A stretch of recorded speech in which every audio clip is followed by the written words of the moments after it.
Yo, geez, welcome back to another Tyson's Alchemy. And one of the brothers in the Tyson's Alchemy group, which you can join by hitting the link below. There you go, that's all the gear shit away. One of the guys asked what are the different type of clients that you might come across and how do you deal with them and any experience in that regard. And yes, as a matter of fact, I do.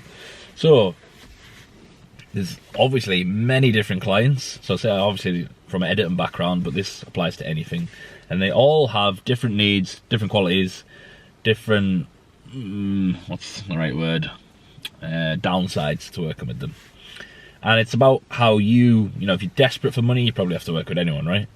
But once you get to a certain level of credibility and you've built up a little bit of an empire, you can start saying, hey, dickhead, fuck off, I'm not working with you. So hopefully you can get to that point.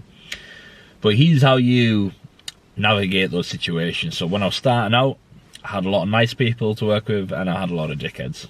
Just part and parcel of the business.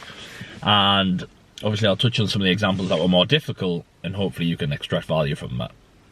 So I remember when I was giving out value, sending out edits for free at first, there was even some people that were coming back. It was rare, but there was the odd person that would come back and they were usually the biggest dork. They're like, oh, can you change that and can you do that and can you change that? And I'm like, bro, I did it for free. Like, use it or don't use it. So my advice to that situation, if you're giving people free value and you're not that bothered about getting them, because these, you know, I was targeting people that were, I was trying to get their attention so they could share it and get it onto other people's eyes, really. I was just being clever about the way I was doing it. But, you know, if there is someone like that that's like making you jump through extra hoops to get the work done, me personally, I value my time, I value my energy. So I was just bouncing. I was just like, nah. I was like, I hope you like what I've done for you, but you know, if you want anything else done, extra editing, you're gonna have to pay for it. Having said that, if it was a client that I really did want, then I would, at the start of my journey, I would jump through those hoops. I'm like, right, this is annoying, but yeah, okay, let me re-edit it, let me do that. And then I come back again, oh, can you change that actually? Oh, actually, I've decided, can I have a different song on? I'm like, yeah, sure, mate, spot on, thanks for wasting my fucking time, but you gotta be stoic about it if you do want to work with them. So sometimes it's worth going through that difficult moment. So like in the laws of power, you don't bite the hand that feeds you. You don't act like a dickhead to someone that's quote unquote superior to you at the time, right? So say I was working with someone that I really wanted to work with. And I'm not talking about Tate here, by the way, because luckily working with Tate's been pretty much a breeze, an absolute doddle, and we just connect on the same ideas that we have, so that's great. But there was like the odd other person that was maybe a little bit more difficult, and as time went on I was like, do I even want to keep working with this person, because they're starting to do my head in. But everyone's just got like a different taste of how they want their business. Like some people I've noticed are like very meticulous about everything, and then other people just trust in what I can do, and they're like, now you know what, I'm just going to leave it to Tyson. Tyson's just going to come up good. And obviously to do that, I do. That's how I do my best work. You leave me to it and I'll create the magic. But some people are like meticulous. They'll take out stuff that was actually the best bit. And obviously that's just opinions clashing, right? So if you've got clients where you just can't seem to please them, then you're probably, unless you really want to work with them, you're probably just going to have to let them go. And say, you know, thanks for the business, but I'm moving on to something else. So that does happen. I did have one guy that I did want to work with, and he didn't like the font I was using, and he kept asking for a different font. He didn't know what font he wanted, but he wants a different font. And I was like, well, what font do you want? You got any ideas? No, I just don't like that one. And I was like, right, cool. When you've got a client like that doesn't know what they want, but they don't like what you're making, again, it's a situation where what you're supposed to do, right? So I tried a few more times, and then here's what I did. As I was building up my business, I found someone else that also wanted to get into my business, and I said, well, here you go. I found a client for you. You pay me, you can have him. So he paid me a little bit of money because I didn't need much. I was like, there you go, mate, you take care of him. And then he went through that process of trying to find the right font, but he did it. He had more time than me, he was younger, and he did it. And now he's working with that guy. And I don't know if it's still difficult for him. I don't really check in with what the client's like, but that's what I did. I found a way to Aikido it. I got a little bit of money for it, not much, that's fine, but I got something out of it. And the client, if they're still working together, I assume he's happy, and the young G got a bit of money for it, right? that happens quite a lot now. I get a lot of people messaging me, hey Tyson, can you do this? And I'll go message, you know, Rocco or Nedim or whoever, and shout out to you G's. Like, I'll say, I've got a G that wants this, can you edit up this? And if you impress them, that client's yours, you know what I mean? That happens. So yeah, the annoying thing about clients is you don't really know what they're going to be like until, you know, they're dishing out the money. And here's the harsh truth about it: most of these flexes online, most of them, they're hardly willing to pay anything. Now, if your service is as good as my service is, and I think that my service is the best creatively, then you know that you shouldn't be charging little, right? You should be charging something that you're worth. Well, a lot of them just don't want to pay anything at all, basically. Like, I'll send you 500. I'm like, what planet are you fucking living on? 500 USDT for all that work I've done. Again, get fucked. So it can be difficult. I'd recommend negotiating prices before you do work, unless you're at that stage where you are giving out free value. You know, if you're still a no one and you're on level 1, you're gonna have to just dig in. You haven't built a team yet. You know, you've only got 2 hands, 1 mind, limited energy, so you're just gonna have to stick in and try and work out who those good clients are and try and leave the shitty ones behind. But you kind of have to bite your tongue a little bit.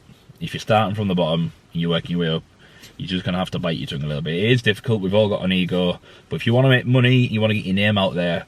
You know, the way I was spinning it was, because I was sitting in a coffee shop with one of my G's, and I said, this client's a dickhead, but I'm going to use him. He thinks he's using me, and he thinks he's got to be able to pay me like nothing. But what I'm going to do is I'm going to use him and make sure that he has to speak and say my brand whenever he's sharing his reels and stuff. And I'm going to make sure it's there all the time, popping off. And then eventually I can fuck him off. Now, I spun that in a way, right, I'm not getting used by this guy. I need the money right now, but I'm going to spin it so it's super valuable for me. And that's just using my brain, right? And then what came of that is people commenting saying, you know, what's that brand? That's a great edit, blah, blah, blah. And then eventually I can be like, right, see you later, I'm bouncing. Or, like before, give him to another person, another younger person that wants to learn editing and do something. So there's ways around it. Some clients are not going to follow up on their promise. Some clients are going to mess you around, not pay. When you're at the start of the journey and you've literally got nothing, it's hard to kind of negotiate around these things. It's just part of the journey that you learn, and you start to discover there's a certain type of person, they've got a certain social media presence. You know, if someone's messaging you and saying they want this and they're going to pay you this after it's done, and you click on their social media profile and it's got like 2 followers and a random emoji as a profile picture, don't do it, bro, right? Even if they've said they're going to pay you a nice amount, they're probably not. So just stay aware, stay conscious that there's going to be some dickheads out there. I'd say, in terms of taking care of clients, go above and beyond. If you want a good reputation and you found a client that is willing to pay and they appreciate your service, then go above and beyond. I never just provide edits. Here's the thing, this is what I've always done. Again, another secret sauce tip is, they say, oh, can you do this YouTube vlog? Right, no problem. But then, out the YouTube vlog, I'll also create some shorts, and then I'll make some posters that they can put on Instagram, and then I'll edit some photos. And, you know, I add all these other stuff on top that they haven't asked for. And again, it's this thing of value. And that might not be your belief system, but it's what's worked for me. Some people are like, no, if it doesn't make money, it doesn't make sense. And I get that further down the line when you've got an empire. But at the beginning stage, you're trying to get reputation, you're trying to build your wealth and get your name out there. If you can become the G that people are like, oh, you need to work with this guy because his value is insane, then you're going to get a good reputation. So take care of good clients. And you know, even if you're working with someone that is helping you get money, you know, like say in my case, I've got some students, like some G's that I work with that I'm kind of mentoring, right? The more value that they give me just randomly, hey Tyson, here's a pick, hey Tyson, here's this, hey Tyson, here's a sound you could use, hey Tyson, blah, blah, blah, like just providing random value, the more it makes me want to put them up on the pedestal and put them up on the map and recommend them to other people, right? So just that psychologically alone, just look at that situation. So it's not about kissing, man. No one likes to kiss ass, right? Oh, Tyson, you're great. Not about that. It's just about, hey, Tyson, I seen this. Here's an idea. He's this. He's that. And it's putting thoughts in my head. It's helpful. Sometimes it's not helpful, but even it's the thought of them wanting to help is what makes me think, this guy's a G. This guy's loyal. Yeah. And then the other ones is like, Tyson, do you have any work? Tyson, do you have any work? Right. What value have you provided? Right. See you later then. So just think a bit from that point of view. If you can provide value to your clients, or if you can treat people who are in a higher position than you well, even anyone you know that's successful, just try and figure out where to provide the value, and it'll lead like this karmic energy where you get something in reward. So take care of good clients, go above and beyond. Shitty clients, try and get the job done, or delegate it to someone else if you can, if they're being shitty, but make sure obviously the other person can get paid as well. If you've got a conscience and you're a good person. But yeah, there's lots of shitty clients out there. Most people don't want to pay good money, so you know, it is what it is. You're just gonna have to deal with that. But overall, take care of yourself, and the best thing you can do is take care of good clients, minimize the bad ones, and read the 48 Laws of Power, because everything's a bit of a manipulation, a psychological hack. And you'll know what to expect, you'll know what to do in certain situations. You'll have an intuition if you've been doing your meditation, your self-hypnosis. You'll know what's right and what's wrong, even when you're just speaking to them, even when you listen to their demands. You'll be like, who the fuck are you? Why are you demanding that? Bye. Or there'll be like someone that you want to work with, and you'll be like, right, okay, I'm willing to jump through that hoop because I know where I want to get, you know, to the next step. So just be mindful, you don't want to waste all your energy and time with people that don't actually care about you. And here's the truth, most people don't care about you unless you're providing ding ding ding ding ding value. So there you go. Hope that's helped. Take it or leave it. And remember, self-hypnosis is the key.